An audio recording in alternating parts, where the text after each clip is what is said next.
Good evening, everybody. Welcome to Pits of Motor Chaos. This is your host, Dave, and I got on the phone with me Roger Lechtenberg, Roger Radar Lechtenberg, driver of the Nitro Madness Fuel Altered. How are you doing, Roger? Welcome to the show. Thank you. So Roger, when did you begin your drag racing career? My career started at about 74. And it started in a dragster. Was a comp eliminator dragster with an inline Chevrolet six-cylinder. Ran in D dragster at the time. And what had got you interested in drag racing? Well, as a small child, probably 5 years old, I lived on a rural farm in Iowa, and neighbors had a hot rod and had a unmuffled flathead V8 in it, and that sound just hooked me, and it's been cars ever since. So after the dragster, what else have you driven for drag racing? Well, it started out in the dragster in the comp car, and then moved from there. Had a gas-burning A Alder that also ran in comp eliminator, and then moved on. So various injected and supercharged dragsters. Some were bracket cars, some were top alcohol, and then in about 1991 or so, I ended up with my own rear-engine top alcohol dragster. And from there, I moved on to Dale and Cat's first front-engine nitro.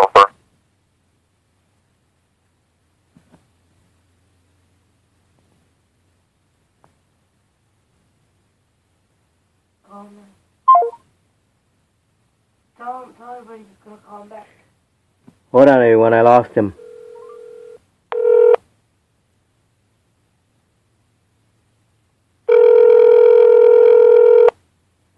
I didn't push anything.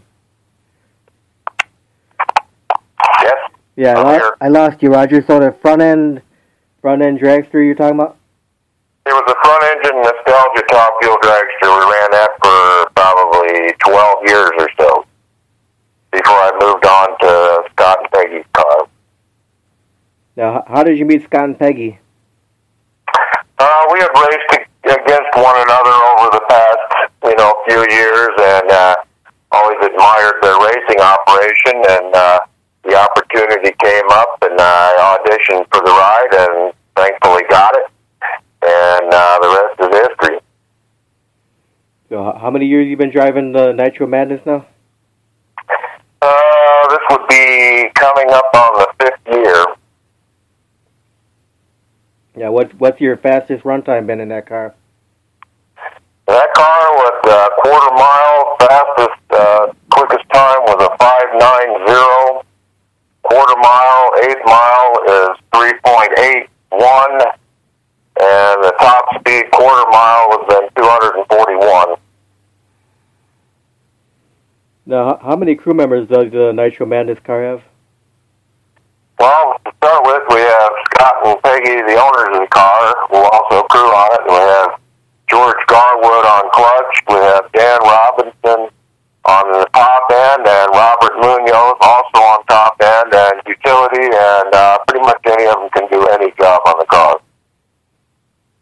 That's cool. So how many events have you did this year so far? Well, I'd say I've made about 30 runs in the car this year, so that would be, somewhere around 7 or 8 events, 10 events, somewhere, something like that. And how many events do you have left for the season? We have one more weekend at Cedar Falls Raceway for their Mopar weekend, which is coming up here in a couple of weeks, and then we'll be done for the season. Now, when you first started drag racing, do you have any drivers that inspired you back in the day? Well, of course, all the regulars, Garland, Prudhomme, McEwen, pretty much anybody that ran Nitro was a hero of mine. Now, when you started drag racing, with your family support you? They did. My father, when he was alive, he was a big fan, and also my mother too. And they came to all the races, and yeah, they were big fans. So what are some of your favorite tracks to run on, Roger? I'd have to say probably my favorite racetrack is Famoso Raceway in Bakersfield, California. The track at Las Vegas is race up there. Eddyville Dragway in Eddyville, Iowa is also one of my favorite tracks. Now, when you're preparing for a weekend of drag racing, how do you tell us how do you prepare for that weekend? Well, me personally, yeah.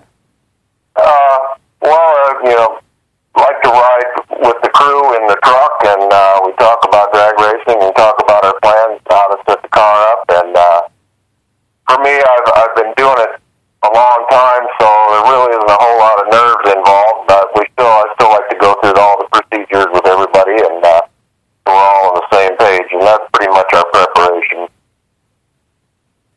Now, currently, does the car have any sponsors? Well, it has some sponsors, NGK Spark Plug, Scott Business, Specialty Graphics, and there's some product sponsors that Scott has collected over the years through his magazine. Now, you know what year the car was built? This car, I believe, was been built about 6 years ago. Okay. So how many gallons of nitromethane does it hold? The tank holds 15 gallons, and typically it uses about 10 gallons to run. Now, Roger, where do you get your fire suit from? All my fire suit stuff comes from DJ, and I use a Simpson helmet.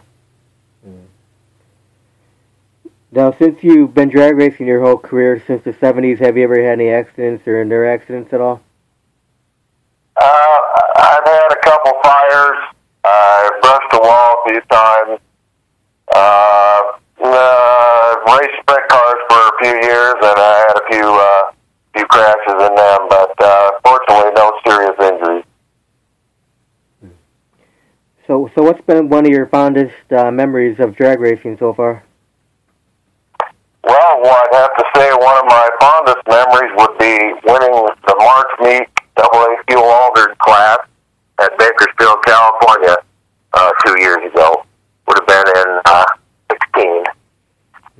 And what'd you run at the event? Well, we run on a 6.0 cap there, so we were right there running in the 6.0 range. Who'd you go up against?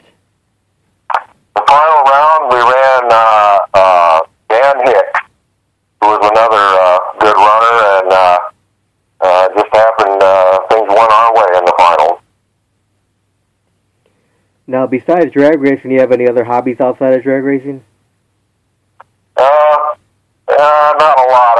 I like to bicycle, and I have some control line model airplanes that every now and then I have time to get out, and that's about it, really. If you weren't drag racing, what do you think you'd be doing? I'd probably be racing bicycles. Now I got this little fun question my wife came up with. If someone were to give you $150 million to design a new drag race track, where would you build it, and what kind of features would you have in it?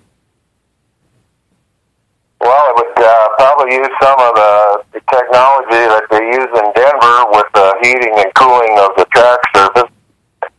And I like the way the grandstands are laid out there, and I also like the way the shutdown goes uphill. That's one thing I would incorporate into it for slowing the cars down. I believe it's a good safety feature. And not a big fan of the 4-wide stuff, so I'd keep it 2 lanes. And definitely have concrete walls, and I'd have a really nice tower and clean restroom. That would be a number one. Now, Roger, if you were able to travel back in time and do something differently, would you do anything differently? I would have got involved in nitromethane racing sooner. Now you're hooked on nitro, huh? That's it, yeah. There's nothing else for me. You have fun making people's eyes burn up? We do. We have a lot of fun doing that. So you have a favorite vacation spot, Roger? Well, I don't really vacation, so my vacation would be going to a racetrack. You have a favorite food? Cheeseburgers. Cheeseburger. Favorite beverage? I would have to say unsweetened iced tea. What's your favorite music? Hard rock. Hard rock. Like 80s hard rock or earlier? Actually, I'm a big fan of Frank Zappa, but I like all the new music too. Five Finger Death Punch, Rage Against the Machine, Stone Temple Pilots, Nirvana, all the stuff. I like it all. You like Metallica, Megadeth, stuff like that too? I like Metallica, Megadeth, all of it. Yeah, we have locally here, we have a Rock 108 radio station here in Waterloo that plays all that music, and I have the radio on all the time. Now, I think my wife wants to talk to you for a minute here. Here's my wife.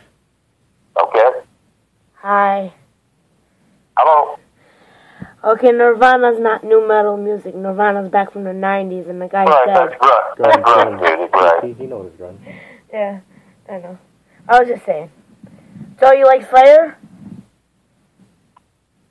Excuse me? Do you like Slayer? Slayer's a good band, sure. Motorhead? I really have a lot of favorites. Motorhead? Yes? Rest in peace, Lemmy.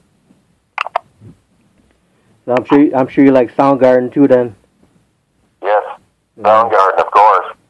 Pro Jam. Chris Cornell, how could you not like Chris Cornell? Rest in peace, Chris Cornell. Yeah, rest in peace, Chris Cornell. Fucking Yeah. Clinton killed him. Absolutely. So tell me this, Roger. What was it like to get behind the wheel for the first time drag racing back in the 70s with your dragster? Well, being just a kid and really not knowing, the car that I first drove was not terribly fast. However, it was to me, and I thought I was going 300 miles an hour, and in reality, I was probably going 150 miles an hour. What was it like to get behind the wheel of a Nitro for the first time ever? Well, that was quite an experience for me. The first time I ever hit the gas on a Nitro car was in a front-engine top-fuel dragster.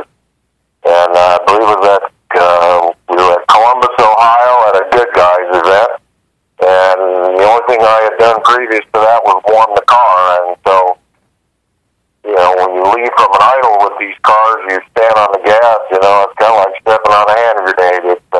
It's loud and in your face. No, for this season, how's the car been running this year? The car runs really well. We've had a lot of success.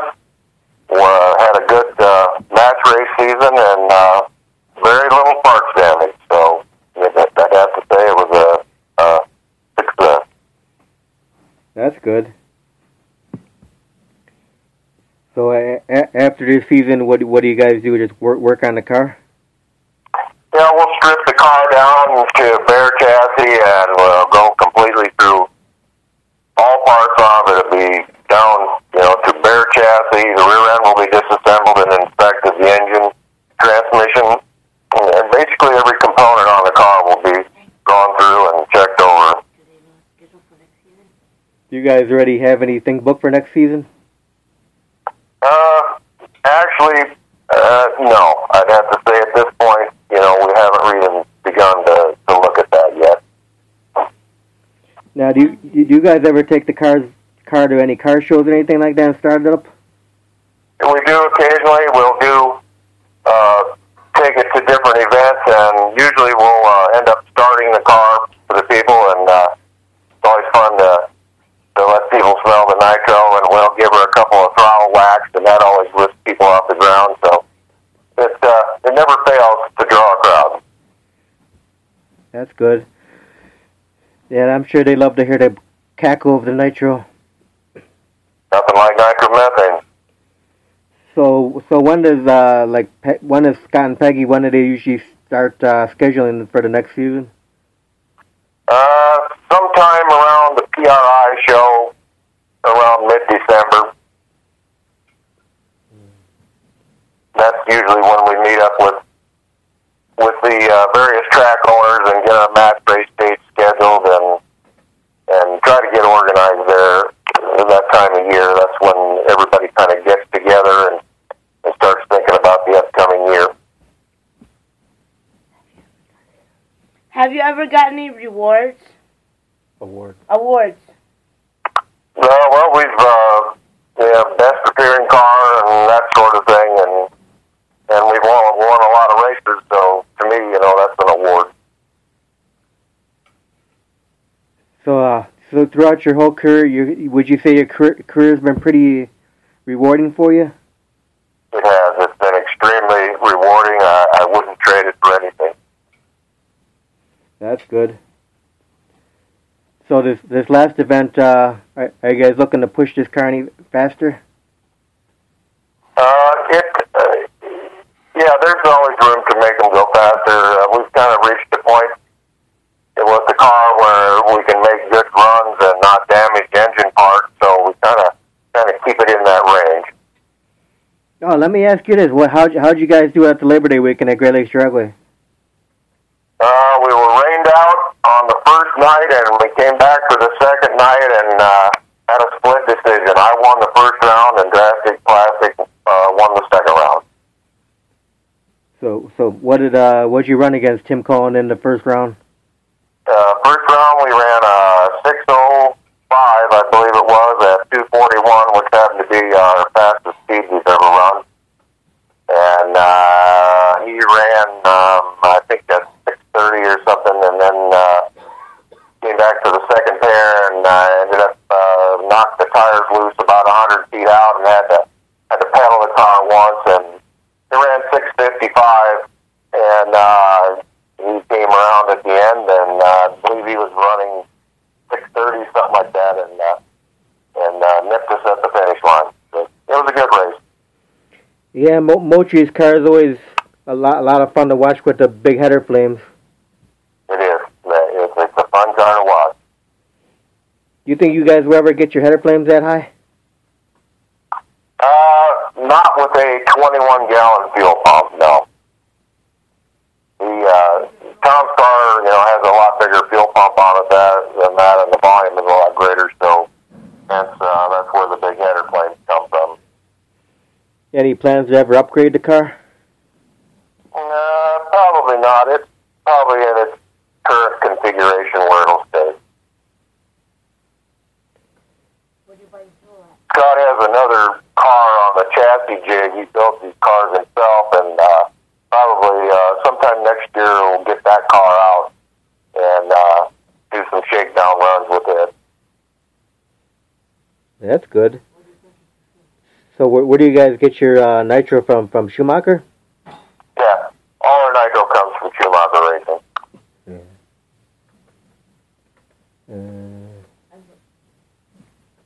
So Roger, I want to thank you for your time for this interview. You have any last words for all the fans out there? Come and smell some nitro. You won't be sorry. And if they want to find online the schedule for the Nitro Madness car, what's the best way they can look online? We would go to nitromadness.com. And that'll be I know they got a Facebook page. That you'll have to ask Scott about. Yeah, I'm glad there's a Facebook group page. I know you don't do the internet thing, but there's a Facebook page, like a group page people can request to join, and I'm sure they can get all the information on there. Yeah. And then I'm sure they can become friends with Scott and Peggy too as well. I'm sure they get information on their page. So. Yeah. Absolutely. So, well, Roger, thanks again for your time for the interview. All right. Thanks for having me. And thank you, Roger. Good luck on the last event. All right. Thank you. You have a good night, Roger. Thanks. Bye-bye.